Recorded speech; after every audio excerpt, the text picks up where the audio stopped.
Headlines, this is Democracy Now!, democracynow.org, The War and Peace Report. I'm Amy Goodman.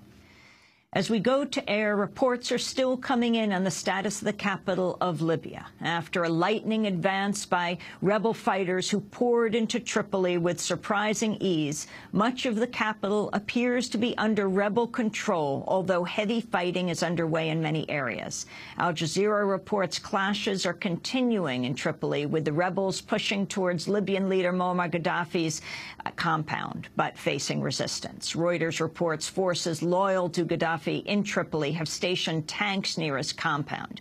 Meanwhile, 40 international journalists are now trapped in the Rixos Hotel, according to several media reports. The whereabouts of the longtime Libyan leader Muammar Gaddafi remain unknown. President Obama and other world leaders have called on him to step down.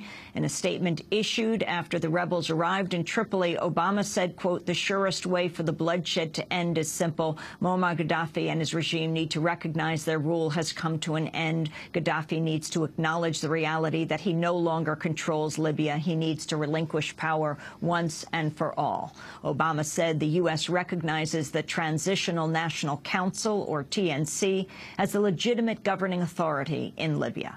People around the world were glued to Al Jazeera last night as the network broadcast images from Tripoli, where euphoric residents celebrated in Green Square, the symbolic heart of Colonel Muammar Gaddafi's regime, which is now being renamed Martyr Square. This is correspondent Zaina Khoder reporting last night from Martyr Square for Al Jazeera.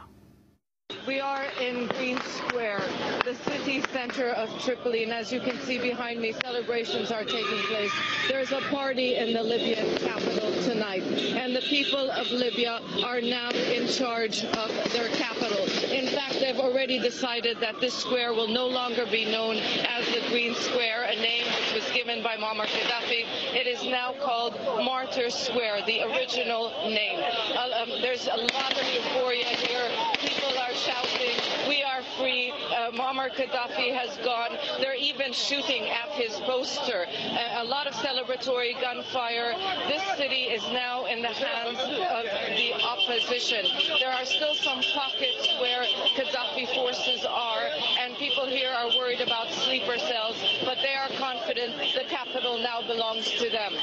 That was Al Jazeera's Zaina Khoder reporting from Green Square, which is being renamed its original name, Martyr Square. The two eldest sons of former Libyan leader Muammar Gaddafi are in rebel custody, but questions remain about the whereabouts of other senior officials and whether the rebels will hand over any prisoners to the International Criminal Court. Gaddafi's second son, Saif al-Islam, was detained by rebels Sunday night, according to Mustafa Abdul Jalil, the head of the National Transitional Council. A spokesman for the International Criminal Court has confirmed the arrest. The ICC issued an arrest warrant for Saif al-Islam in June on charges of crimes against humanity. The court described him as Libya's de facto prime minister and accused him of recruiting the foreign mercenaries which reportedly attacked protesters during Libya's six-month uprising. Muammar Gaddafi's eldest son, Mohammed, was also detained by rebels on Sunday night. Libya's rebel chief, Mahmoud Jibril, issued a statement to Libyans in the early hours of Monday, asking fighters to treat Gaddafi loyalists with dignity and respect. اليوم لا فرق بين مدينة ومدينة. اليوم لا فرق بين ليبي وليبي. Today, there is no difference between cities. Today, there is no difference between Libyans. We will create history altogether, as we were all equal in suffering from a dictatorship for 42 years. We need to be equal now in democracy. Today, all Libya's people are allowed to participate in the building of a future, to build institutions with the aid of a constitution that does not differentiate between a man or a woman, sects or ethnicities.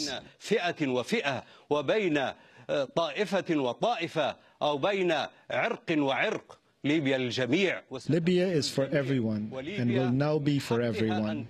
Libya has the right to create an example that will be followed in the Arab region. 3 of Muammar Gaddafi's sons are reportedly in custody. To discuss the developments in Libya, we're joined by a number of guests, but we're going to go first to Tripoli, to the capital. We want you to listen carefully because the phone line isn't great, as you could imagine. Robin Waudo is the International Red Cross spokesperson in Tripoli. Welcome to Democracy Now! Can you tell us what has happened over the weekend? Describe what Tripoli, the capital of Libya, looks like and feels like.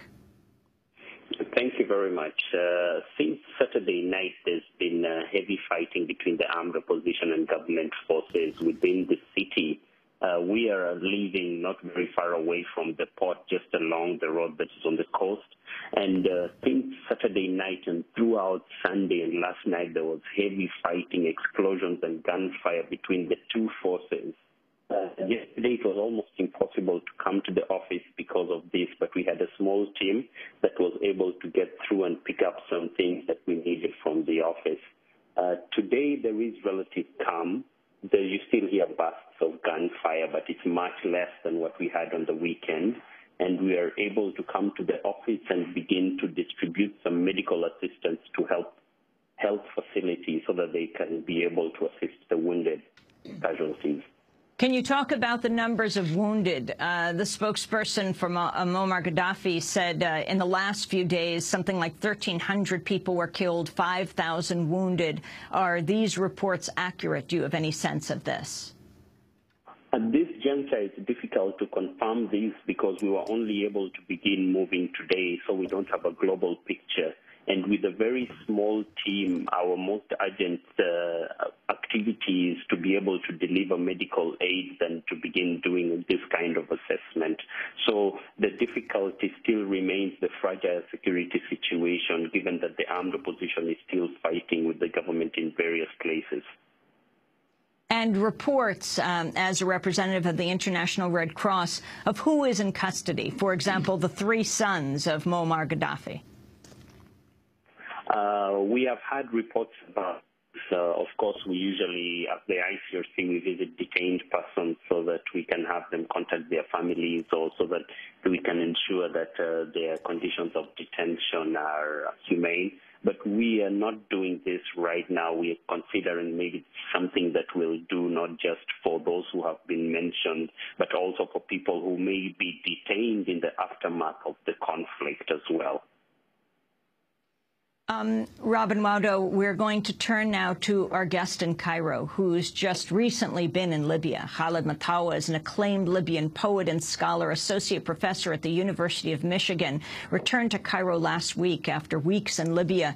Your response to what has taken place, Professor Mattawa, in this last hours, in the last weekend, the surprise ease with which the rebels came into Tripoli yesterday, on Sunday. It's astounding, absolutely astounding. The speed at which events turned. It was reminiscent of the period in the middle of March when Gaddafi was about to roll into Benghazi, and it seemed he got a taste of his own medicine in a way of seeing his regime collapse very quickly. It was very difficult to keep up with the news. Within 10 days, coming down from the mountain, Zawiya returning to revolution hands, Zlitan also falling to the revolutionaries mostly very quickly. Gaddafi yesterday was making a speech and he was rattling off the names of tribes that he thought had belonged to him. I think he absolutely lost count and lost sense of who was with him, and it just fell apart last night, and Tripoli is in the hands of the revolutionaries, and it's astounding and amazing, and another minute too soon. And can you talk about what we're seeing right now? The 3 sons in custody, the whereabouts of the Libyan leader, Muammar Gaddafi, unknown, reports of tanks loyal to Gaddafi opening fire on rebel fighters, and yet it seems that the rebel fighters have control of most of the capital. My understanding is that the 2 hotspots are near the Rixos Hotel, where potentially the world media, members of the world media, are held sort of hostage. at least kept in by the fighting. And near the Bab al-Aziziyya compound, which is Gaddafi's compound, he may have decided to make a last stand there.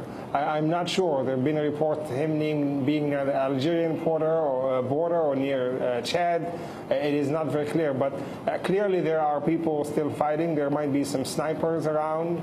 I don't think these people have much of a chance, and I hope some patience will be awarded to them to change their minds, and I hope that they don't continue to make a mess of things and force a greater force to be thrust upon them to eliminate them. That would be really shameful. I don't know what these people are fighting for. I have no idea what they're fighting for at this point. It had always been confusing to most Libyans why people are fighting for Gaddafi. It might be money, it might be belief, it might be the cult of personality. But now the reality is at hand, and these people have fought for what they believed, for their best interest. And I think if they were to surrender, I imagine that they would be granted safe passage in the same way that Gaddafi's sons had been granted that passage. Before we go to break, Robin Waudo, last question about what the International Red Cross is prepared for. And in this uprising of the last months, half a year, what are the estimates of people killed and wounded? Wow, that is a very complicated question. It's difficult to say because this conflict has been ongoing for the past 6 months with at least 3 fronts that we know of, all the West Mountains, Greg, it's difficult to speculate. Well, I want to thank you for being with us, Robin Waudo, International Red Cross, speaking to us from the Libyan capital of Tripoli. We'll continue with Khaled Mattawa, as well as we'll be joined by others. Juan Cole, scholar from the University of Michigan, and we'll also be speaking with Human Rights Watch about what's been happening on the ground. This is Democracy Now! Back in a minute.